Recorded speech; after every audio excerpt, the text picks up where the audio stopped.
el único de otros tantos hermanos que terminó siendo el que se recibió de médico. Un papá peón de albañil, me contaba. Mirá lo que ha significado para ese momento. Hola doctor, es Santos Tieso que está con nosotros. ¿Cómo va? Muy bien, Bueno, excelente, excelente. orgulloso de lo que creaste, lo que hiciste, el camino que desarrollaste desde que te recibiste, ¿no? Y sí, fue un camino difícil, duro, pero bien. Yo me siento realmente complacido con lo que hemos conseguido, ¿no? Que quizás para mucha gente pueda ser, qué sé yo,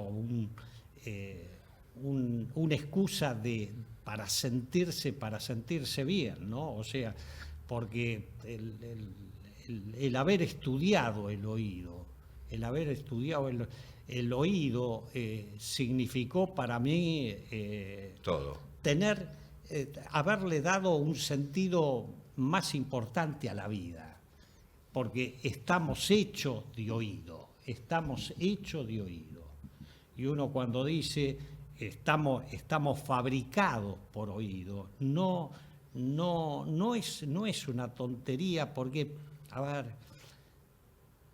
si yo, Raúl, a vos te quitara todos los pensamientos que vos tenés, y los pensamientos son palabras que tenés dentro de tu cabeza, en forma de recuerdos, ¿en qué te convertirías? En nada. En nada. Estamos hechos de oído, estamos hechos de pensamiento. Este señor quiere que la voz de ese pensamiento la podamos escuchar, o pretende llegar a ese camino, y en ese marco fue. Cuando quieras poner la foto, porque la foto en la que estás además con Fernanda, que Fernanda es tu hija, quien también siguió la carrera, como decías, a los chicos les cuesta un poco menos porque hay un camino allanado que ya se empezó a hacer, ¿no? Pero bueno, también de muchas cosas que ahí está Fernanda. Hay un poco de luz, no importa. Allá en algún rinconcito dice un tref. Un tref. Sí, espectacular. La Facultad, ¿no?, de Ingeniería. Tuvo exposición a la Facultad de Ingeniería. Los que no saben, Santo acaba de llegar de la Academia de Otorrinolaringología, te trajo el huracán, te empujó un poco, ¿no? Dillon me trajo. Dillon te trajo. Bueno, allá en Estados Unidos, donde otorrinos del mundo se han juntado. Sí, totalmente. ¿Y sirvió? Totalmente. ¿Sirvió esto? Y sirvió. Lo que ocurre es que la gente lo primero que te pregunta es ¿para qué quiere escuchar el pensamiento? Y yo esta idea la tenía hace muchos años. Vos decís, quiero escuchar el pensamiento para saber lo que estás pensando vos. No me interesa, eso es tuyo. Pero vos fijate de dónde arrancó esta locura mía. ¿Cómo se sabe que las cuerdas vocales generan la fonación? ¿Qué nervios lo producen esa fonación? ¿Por dónde va la información a las cuerdas vocales? Va por dos nervios que son los recurrentes. Que nosotros no teníamos ni idea de que existía antes de Galeno. ¿Y Galeno qué fue? Galeno fue el médico que de alguna manera trabajaba en aquellos tiempos. Fíjate vos cómo cambió el mundo, gracias a Dios. Se hacían vivisecciones, es decir, se operaba para saber cómo funcionaban los órganos, que no se podía anestesiar a un animal. En aquel tiempo se operaban a los cerdos y se veía cómo el corazón latía, pero los cerdos gritaban mucho y eso lo inquietaba lo inquietaba, y entonces ¿qué resolvió? Cortarle los nervios recurrentes, y Galeno vio que el cerdo ya no podía gritar más. Pero el cerdo dejó de sufrir por no gritar. No, claro que no. El cerdo evidentemente sufría todavía mucho más por no poder expresar qué es lo que le pasaba. Es más o menos lo que ocurría con las enfermedades durísimas que tenía el mundo. ¿Sabés cuáles fueron? El tétanos. Una de las enfermedades que la gente no quería tener era el tétano. ¿Por qué? Porque el paciente muchas veces se ahogaba sin poder gritar que me estoy ahogando. En base a esto, yo digo, quisiera saber qué es lo que piensa alguien que no puede expresar el dolor. Imagino a alguien que está sufriendo, pero que no puede decir que está sufriendo por alguna causa. Entonces, si yo puedo habilitar la tecnología para saber cómo está sufriendo Ahora, espera, ese paciente. ¿Es puramente tecnología que ¿no? puede llevarnos a escuchar la voz del pensamiento? Totalmente. La experiencia Porque tiene que ser con los afásicos, por ejemplo, ¿no? Lo que con- tiene una, con los una afasia de expresión, por totalmente, ejemplo. pero además de eso, Mauricio, vos sabés que a mí me gustan mucho los pacientes complejos, me mandan de todos lados y hay algunas cosas que me queman la cabeza muchas veces, te digo, que es cómo piensa un chico del espectro autista, que a veces no se puede expresar, ¿viste? Y si tuviésemos las herramientas para saber cómo se genera el pensamiento en estos chicos, los podríamos ayudar mucho más, pero muchísimo más. ¿Y por qué la técnica o las empresas? Fuiste a hablar con empresas puntualmente, puntualmente. a presentarles el proyecto y Por- decirles que porque- se puede. Pero digo, porque ¿se las puede? empresas ¿Cómo seducís a esas empresas para que lo hagan? Mira, es bastante fácil, porque uno cree que aquellas personas que tienen mucho dinero, yo te cuento que conocí a la gente de Medel, que es una de las empresas, hay 3 empresas de implantes cocleares en el mundo, uno de ellas es austríaco, es Medel. Ajá. El dueño de Medel era un ingeniero simple, con mucho dinero, pero que se propuso trabajar en la tecnología para mejorar el implante. Él no sabía si iba a andar bien. Al contrario, yo le decía, esto no va a andar. Era bastante más joven, no tenía el conocimiento que hoy tengo del oído. Y yo le decía, ¿para qué gastan tanta plata si esto no va a andar? Y sin embargo, gastaron plata. Ahora se llenan más de dinero porque un implante vale muchísimo dinero, pero ellos lo gastaron antes. ¿Te juntaste con Medel? Perdón, Mauri, ¿eh? ¿Te Sí, juntaste con sí, una empresa? Sí, con la gente de ¿Le Medel. contaste la Le posibilidad conté. que existe? Entonces, lo que transformaría cualquier pensamiento de cualquiera de nosotros. ¿Y qué te dijo la empresa? tenemos que ver la tecnología. ¿Cuál es la tecnología que usted quiere implementar? Yo digo, primero me tienen que entender qué es lo que digo desde el punto de vista del oído. Digo, porque si tengo razón en cómo funciona el oído, porque hace 40 años que vivo diciendo el oído como me lo enseñaron a mí en la facultad, no existe. No es tal. También me planteé el por qué es tan difícil cambiar la mentalidad del médico. Primero, el médico no sabe matemáticas, tenemos que decir la verdad, es esa. Y es muy difícil hacer interesar directamente al médico en estos temas, porque te dicen, ¿y qué va a cambiar? Si existe o no existe onda viajera, como vos decís, pues yo digo, la onda viajera de von Beeke si no existe como fenómeno fisiológico, como fenómeno fisiológico. ¿Qué va a cambiar? Y yo digo, va a cambiar todo. ¿Por qué?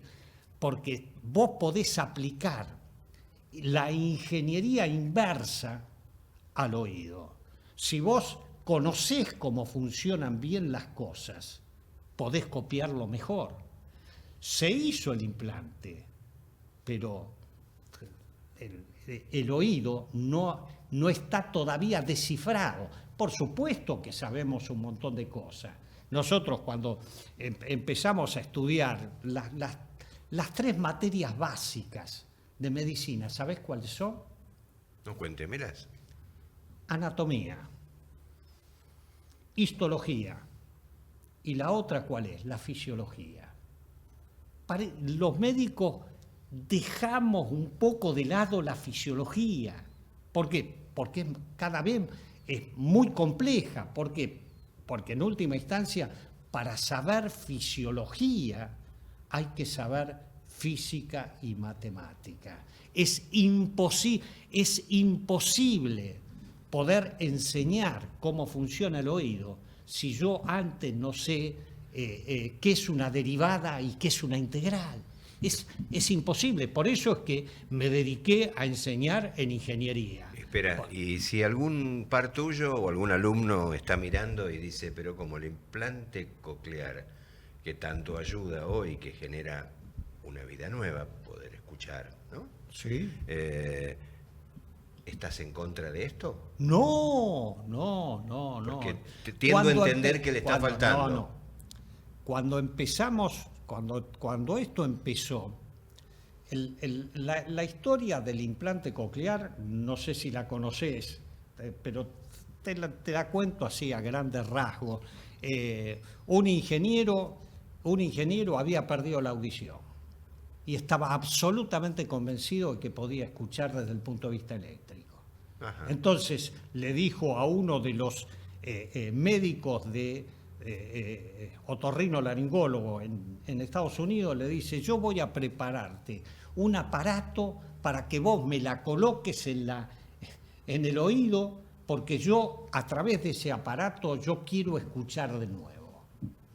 Fue algo absolutamente casi casual, porque un ingeniero que había perdido la audición quería recuperarla y él creía que eso podía ser posible. Y se hizo el primer implante con un solo electrodo. Y él dice, escucho, el ruido escucho, no entiendo nada, pero escucho. Así empieza el implante coclear. Así empieza.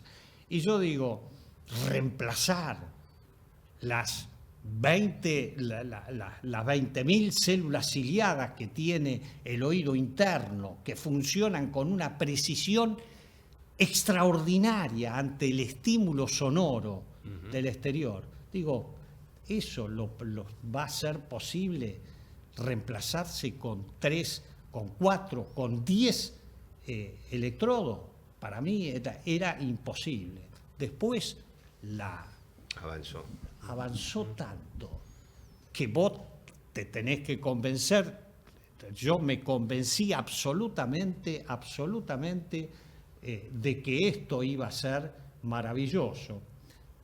Tuvimos un paciente, es una anécdota, yo en aquel tiempo... Ilustra en la charla las anécdotas, ¿sí? En aquel tiempo me dedicaba a monitorear el nervio auditivo cuando el cirujano el cirujano neurológico y el otorrinolaringólogo operaban un tumor dentro del oído. Entonces me pedían a mí ver cómo seguía escuchando al paciente. Estábamos operando también a un ingeniero, pero estaba Tato en ese momento viendo la operación. El paciente tenía un oído que nunca había escuchado y hizo el neurinoma del acústico, el tumor del acústico del otro lado. Entonces, a la miércoles se empezó a operar, yo lo monitoreaba el nervio y en un momento determinado veo que ya no tengo respuesta. Entonces le digo al neurocirujano, seguí, limpiale todo porque no, ya el paciente no escucha, o sea, nos llevamos por delante todo el nervio, el tumor era muy, muy grande. Tato dice, no importa, lo vamos a implantar. Le digo, pero el oído que está operando no se puede, porque ya ese ya está dañado. Dice, pero vamos a implantar el otro oído, el que nunca escuchó.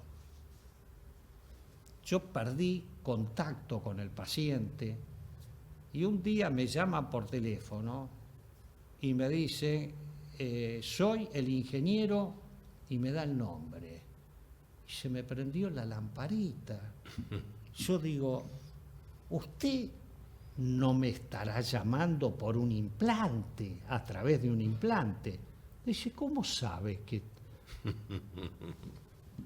me estaba llamando a través del implante coclear? Ahí la prueba de que eso funcionaba. Pero vos me decís, ¿y qué querés hacer con el implante? Lo quiero mejorar. Si yo puedo decir exactamente cómo funciona el oído, es mucho más fácil colocarle ingeniería inversa. Es decir, tengo que hacer un aparato que remede exactamente lo que pasa con el oído. Dame una pausa, está la tele, yo me quedaría, si fuese streaming directo, ¿no? Está muy lindo escucharte con las anécdotas sobre todo. ¿Cuánto de lejos estamos de esto que presentaste?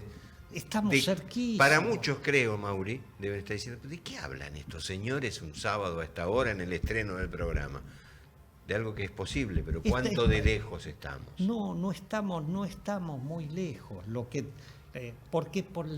Porque la tecnología está haciendo cosas extraordinarias que nunca imaginamos. Yo, cuando empecé a presentar mis trabajos en los congresos, iba con una Commodore 64. Y con esa Commodore 64, no, con una 128, se llegó a la Luna. Digo, y hoy tenemos toda la información. Vos ves un teléfono. No, tenés tu amiga la inteligencia artificial, además, que te da una manito.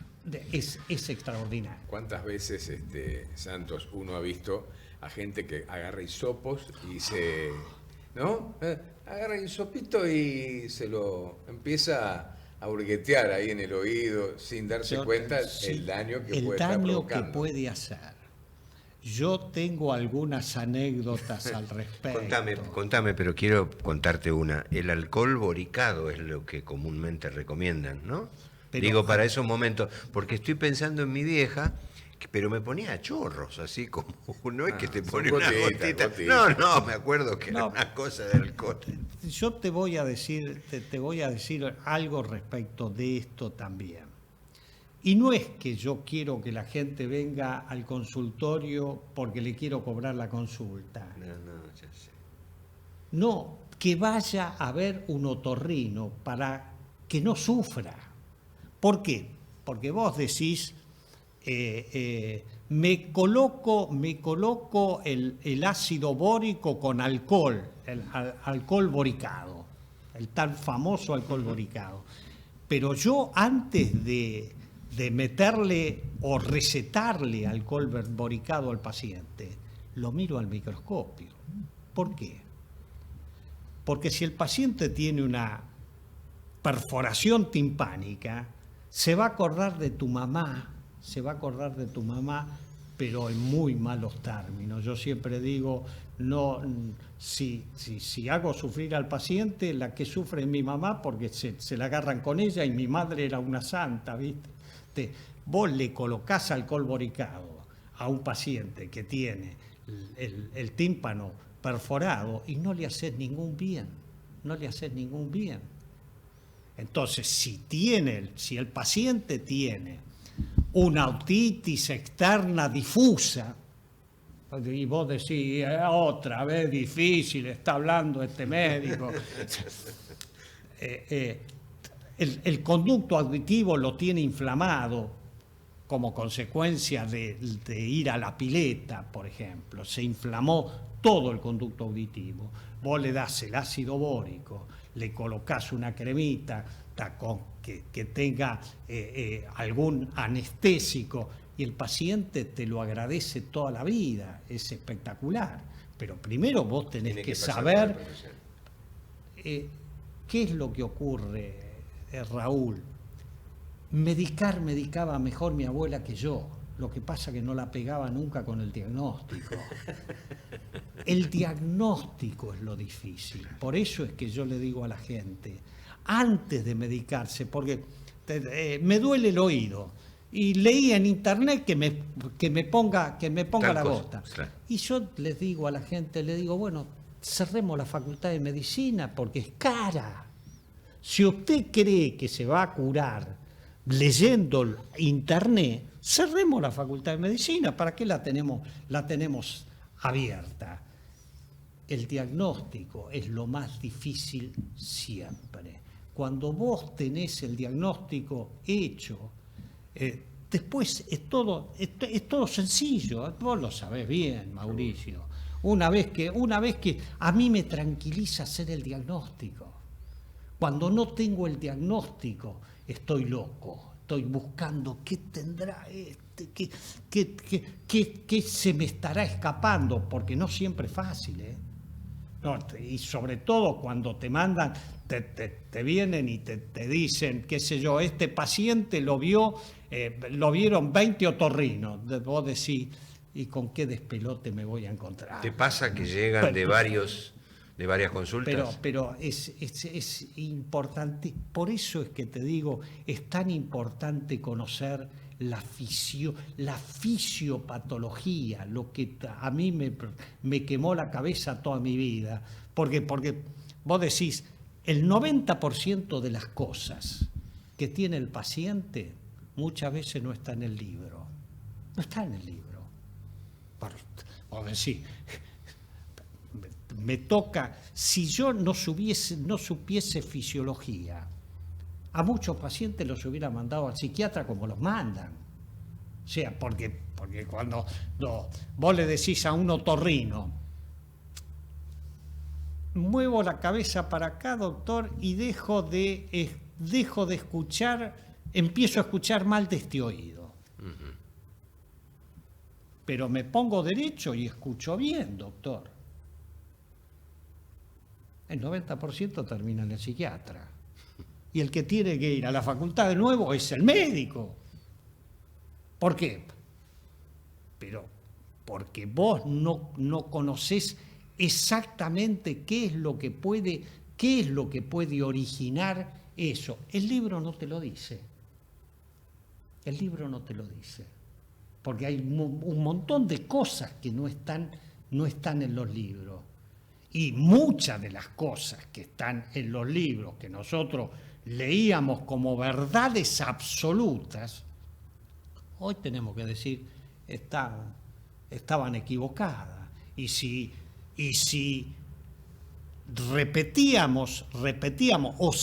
hubiésemos osado decir en la época que yo me recibí, que es más o menos la misma época tuya, Mauricio, que una úlcera era generada por bichos, ¿sabés qué? No me hubiera recibido nunca de médico, porque en aquel tiempo decíamos, adentro del estómago no hay ninguna bacteria que pueda existir porque la acidez es tan grande que tiene que matar cualquier bicho. No teníamos idea de lo que era un extremófilo, no teníamos idea. Y nos recibimos con un concepto equivocado que hoy sabemos que es absolutamente equivocado. Y además, Santos, las manifestaciones son particulares de cada paciente. Totalmente. O sea, lo que está en el libro te dice que tiene que tener esto, y tal vez tu paciente no lo tiene No, no. o tiene otras cosas. Y uno tiene que ir investigando y bueno, después llegar a la misma conclusión, que es esta patología, que en el libro no decía que tenía esto. ¿No? Totalmente. Es que que incluso el dolor, hay algún umbral del dolor, hay gente que tiene un dolor del dolor muy bajo y enseguida ya sufre mucho el dolor. Y hay otro que tiene un hombro muy alto y tal vez apenas siente una molestia. O lo soportan distinto, acá estamos. Una pregunta, ya que estamos en el oído, Santos. La disminución de la agudeza acústica o auditiva va de a poquito disminuyendo. ¿Hay casos donde hay una supresión brusca, donde no escuchas nada? Sí, tenés absolutamente todas. Porque es muy subjetivo. Uno puede decir, estoy escuchando menos porque, bueno, prendo la televisión y pongo más volumen, o la radio, o lo que sea. Pero ¿sabés una cosa, Mauricio? En general, el que pierde audición, lentamente ni se da cuenta. Claro. Ni se da cuenta. A mí me encanta que vean, que vengan en pareja al consultorio. Yo con el paciente muchas veces le digo, usted quédese tranquilo, no me diga nada.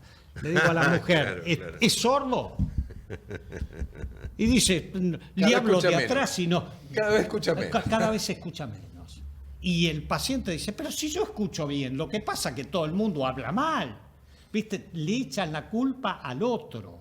Y eso se puede objetivar a través de una audiometría. Totalmente. Hoy es imposible no saber exactamente cuál es la audiometría, cuál es la agudeza de un paciente. Hoy los estudios son extraordinarios. Con los años se pierde audición. Vamos perdiendo, después de los 30 años, vamos perdiendo 10 decibeles por década.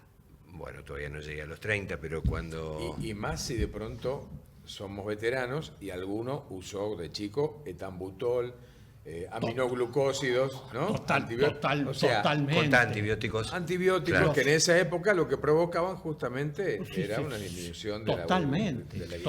Has traído un tema fantástico. ¿Hay medicamentos actuales que pueden provocar sordera o problemas auditivos? Lo que ocurre es bastante... O sea, porque cuando éramos chicos pasaba eso. Ahora... Sí. Te digo, también es bastante subjetivo esto, porque yo he tenido pacientes con disminución de la audición hasta por aspirina. Ajá. Y vos decís, la aspirina puede... Cuando el paciente te dice, yo no tomé nunca... Pero esto no es que sea algo común. Por eso que yo siempre digo, tenés que tomar el medicamento que vos necesitás, no el que vos creés que necesitas, que es distinto. ¿Por qué? Porque la mayoría de los medicamentos tienen efectos colaterales que te pueden llevar a cualquier enfermedad. Respecto de lo que vos decís, es posible perder la audición. Fíjate vos, yo he llegado a la conclusión de que los líos que uno hace durante la época de la juventud, de viejo te los cobra todo. Te los cobra absolutamente todo. He tenido pacientes con hipoacusia unilateral que venían con audiometrías normales y que de repente aparece la hipoacusia en un oído que se fue instalando. Vos le pedís todos los estudios adecuados para descartar que no sea un neurinoma, que no sea una patología donde vos tenés que ir a operarlo al paciente. Y después de eso no encontrás absolutamente nada. Pero muchas veces ya esto me ha llevado a preguntar, porque yo pregunto porque a mí me enseñaron más mis pacientes que los libros. vos no tuviste nunca un problema en el oído, nunca... Sí, una vez, sabe doctor, que yo estaba jugando con cohetes, que se me explotaron una parva de cohetes en este oído, me dejó medio sordo, pero después recuperé. Sí, después recuperó, pero querés que te diga, hizo la hipoacusia después de un tiempo. Eso no está bien descrito en los libros, pero yo lo he visto muchas veces, Mauricio, muchas veces. Y uno dice, pero la hipoacusia puede ser en forma rápida. Sí, una sola exposición te puede dejar sordo, una sola exposición. Un golpe en la cabeza. Chicos que se golpean la cabeza y de rebote quedan sordos de un oído o de los dos. Yo he tenido pacientes, en otra época, venía un paciente que me quedó grabado en la cabeza del Álvarez, todavía yo estaba en el Álvarez, que había ido a la cancha de Boca y le habían dado una paliza terrible, le habían golpeado la cabeza y querés que te diga, en uno de los golpes de la cabeza lo dejó sordo de los dos oídos, en aquel tiempo no había implante. En aquel tiempo no había implante. Es decir, que un solo golpe te puede dejar sordo. Bueno, breve, nos entregamos el último bloque. Llega la gente informada, ¿no? Digo, va a internet antes de ir, tiene una molestia, voy a ir al médico, sí, tal día tengo cita con él, pero ya busqué algo. Claro. ¿Y te lo plantean? Peor. No. Peor. No vienen informados, vienen desinformados. Pero te cuestionan, O sea, te plantean. Pero totalmente, pero totalmente. Yo leí que puedo tener, le digo, usted leyó la cartelera, leyó todas las patologías que podía tener. Si quiere, yo se las escribo. Qué difícil. Yo, si quiere, se las escribo. ¿Qué es lo más Ahora, importante que decía Santos antes? ¿Vos te acordás? ¿Qué dijo? Lo más importante en un acto médico es arribar al diagnóstico. Llegar al diagnóstico, claro, sí, llegar al sí, diagnóstico. elaborar el diagnóstico. Entonces, ¿qué sabe el neófito que ve en internet? Pero todos lo hacemos. Bueno, pero ¿qué sabe? No, ¿Te nada, das cuenta? nada. Y lo más importante, lo más difícil, Claro. para el Lo médico más- es llegar al diagnóstico. Pero además no es que llegamos y nos callamos No. lo que miramos, vamos y lo cuestionamos. Mire que no, yo estuve... Lo peor de todo no es que me cuestione, me importa tres pitos, ¿viste? En última instancia yo sé lo que hago, pero lo terrible es que vos te podés enfermar más respecto de lo que leíste, porque vos te vas a quedar siempre con lo peor de la lista. Sí. Pueden ser 10 estupideces y vos leíste cáncer. Tengo el cáncer. Lo tenés.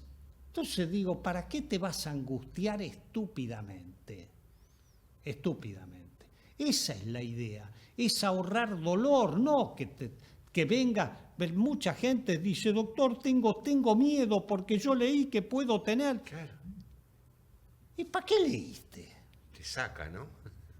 ¿Para qué leíste? Lee una revista que te guste, qué sé yo. Pero si querés estudiar medicina, entra a la facultad y empezás con anatomía, con histología, con fisiología, con química, con física. Bueno, pero si yo tengo todo en internet hoy, voy a verlo a usted porque me duele el oído y consulté. Suponete que esa es una respuesta. Pero, a ver, no es importante lo que está escrito. Es importante lo que vos sabés de lo que está escrito. Es decir, a ver, yo muchas veces a los profesores de matemática le digo, vienen al consultorio y me hago una panzada con los profesores de matemática, ¿no? Le digo, bueno, usted es profesor de matemática, yo le voy a tomar examen de matemática, le voy a tomar teorema de Tales. Ah, doctor, me lo olvidé, hace tanto tiempo que no lo doy, qué sé yo. Le digo, ¿y sabe por qué se lo olvidó? Porque nunca le interesó para qué sirve el teorema de Tales. No sé si entendés. En el libro está. Ahora, está en el libro. Ahora te digo, que esté en el libro me interesa poco a mí. A mí me La interesa. aplicación. Totalmente. Yo digo, el teorema de Tales, yo lo saqué de ahí. Tales no sabía nada de oído. Tales no tenía ni la más remota idea de lo que era un oído, porque ni siquiera sabían lo que era un oído medio. Escribió el teorema de Tales. Vos decís, en el papel está bárbaro, ahí es el teorema. Ahora, ese teorema, yo digo, ese teorema lo cumple el oído. El oído sabe el teorema de Tales. ¿Por qué me lo acuerdo? Hace 40 años que estudié el teorema de Tales para explicar el oído. Claro. Me lo acuerdo porque yo digo, el oído, para saber el oído, tengo que saber el oído de Tales. Después le digo, decime el teorema de Pitágoras. Rápidamente me lo dice, porque ¿quién no sabe el teorema de Pitágoras? Le digo, ¿por qué lo sabés? Porque lo repetís permanentemente. Correcto. Ahora, si te digo, aplicame el teorema de Tales de Pitágoras al oído, entonces, ¿cómo lo aplico? Le digo, bueno, esa es la idea. La idea es que lo que está escrito, lo más importante no es que esté escrito, es que vos sepas qué hacer con lo que está escrito. O sea, lo que quiere decir es que los médicos interpretamos lo que está escrito y podemos arribar a un diagnóstico. Por eso se intenta banalizar el acto médico con la teleconsulta, con los productos de venta libre, para que cada uno se sirva a su antojo como un supermercado. ¿Y para qué compras eso así? ¿Y para qué lo vas a usar? Y no sé, por la duda qué. Te das cuenta que, bueno, a eso quiere llegar Santos, ¿no? Que es mucho más complejo que solamente leer la letra escrita. ¿Sabés que le han sumado a programas de la tarde a algún profesional? No importa ni cuál ni dónde, no voy a decirlo.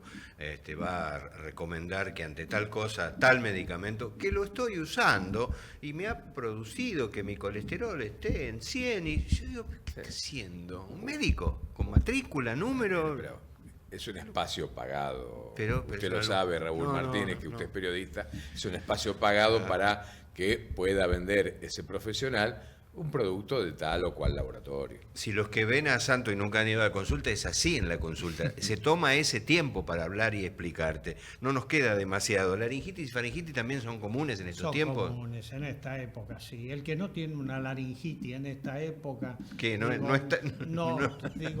Está en el cielo, ¿viste? Ahí no te pescas absolutamente nada. Guarda el cielo, que te quiero preguntar algo para el final. O sea que no hay que preocuparse, es común. Es común. Yo dije un término que ya me olvidé, Mauricio, ¿me ayudas? Ahí está, ¿cómo sabes que iba ahí?